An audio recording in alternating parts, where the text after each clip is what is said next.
left of a piece of paper, I want you to write down 2 words. I want you to write down the word passive. Underneath the word passive, write down the word persistent. Make sure you have enough room to write a sentence to the right of each word. What is the negative side effect of being passive? Please write this down. I will be poorer.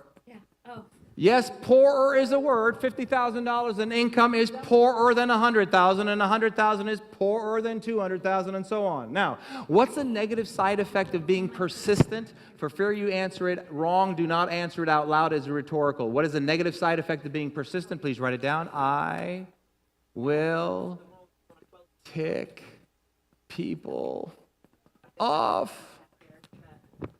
There's no way around this, ladies and gentlemen. You could be the kindest person in the world. Talk to 1 or say 10 people in a year. A percentage of those people will not like you. They brought Jesus Christ up and Trump charges and killed him. They killed Gandhi.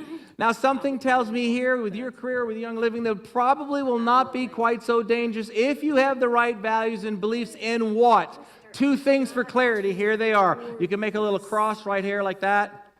The first one on the top left is myself. Value and belief in myself. The other one, products and services. Value and belief in products and services. Now, who would like to take a stab at this? Which side of the column is easier to have high value and belief in? The right side or the left side? Very good. The right side. Why not the left side? We got too much what? Baggage, right? Here's an example. Let's say you got a bunch of stuff going on in your life and your value is down here, your belief is down here, your products and services are proven, your value and belief in products are way high. With this formula, do you think you're going to be a persistent follow-up machine today? No. If you don't get anything from me today, please let it be this. Just about everything you hear, see, feel, and touch can instantly change your value and belief and you're not even aware of it. Here's an example. Let's say because of your experience, if you have a lot of experience, you're talking to somebody about your opportunity and you just know it's not going to happen, right? They're not going to sign up. Problem number 1, the moment you said to yourself it wasn't going to happen, you created a negative story about it. The problem is you're not even aware of the story. Problem number 2, you allowed the story to instantly decrease your what and what, and you're not even aware of it. On the other hand, how many, let's say because of your experience, you talk to somebody, because of your experience, you know they're going to sign up. Problem number 1, the moment you committed in your mind that they were going to sign up, the problem is you created a positive story, you don't even know what the story is.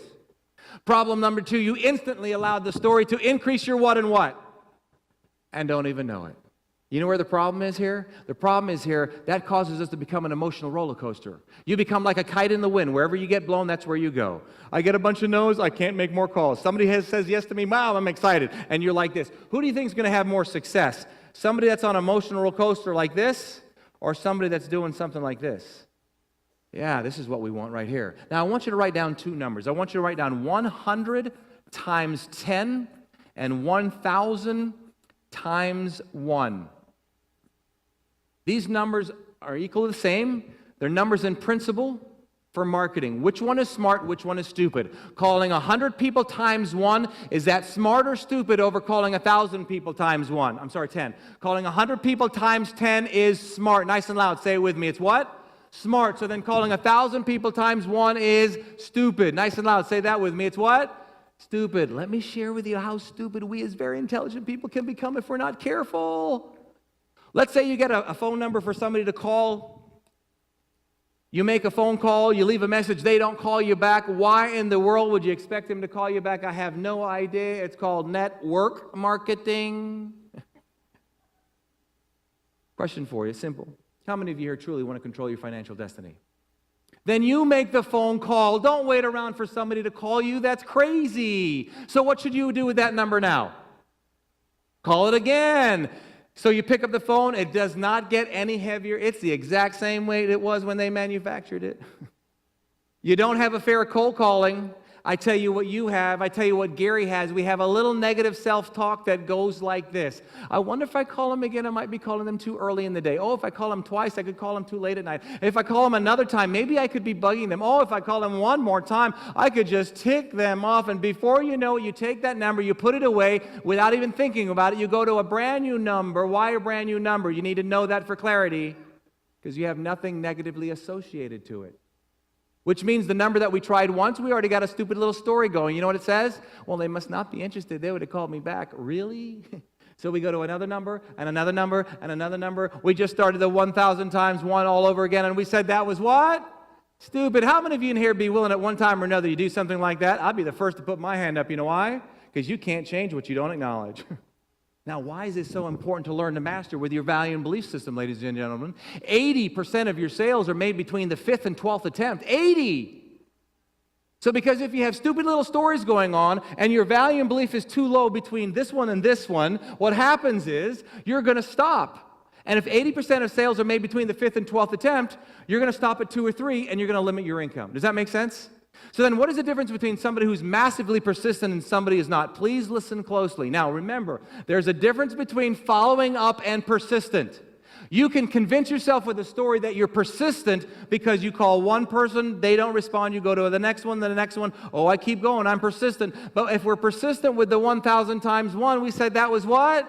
Stupid. We got to be persistent and follow up with this. So the difference between a person who massively follows up and who is massively persistent, and let me tell you, I'm one of those people. I recently did a program with a company, and I kid you not, I knocked on their door for 12 years. I will follow you home. I'll go down your chimney. I will come up your toilet. I have no shame. Why? Because my value and belief is so high in what I feel I have to offer you, I respectfully do not care what other people think about me, nor should you.